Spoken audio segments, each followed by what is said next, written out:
ከዚህ ጋር ተይዞ አንድ የጓድ ታጋያችን አለ። እስኪ ራሱን አስተዋውቆ ደግሞ አንዳንድ ነገሮች ከሱ ደግሞ መልክቶችን እንሰጥ። ኦኬ፣ እናመሰግናለን።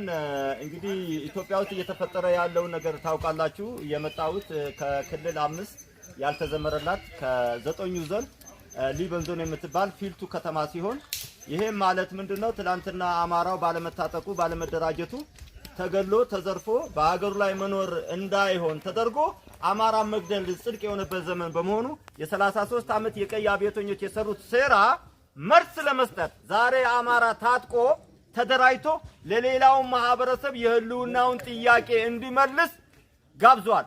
ከጋበዟቸውም ተቀብለን አዎ አማራ አለ ብለን ለመመስከር አማራ ለማዳን ሳይሆን አማራ የሚዋጋለት አላጣም፣ አማራ የሚናገርለት አላጣም፣ አማራ ባለ ሀብት አላጣም።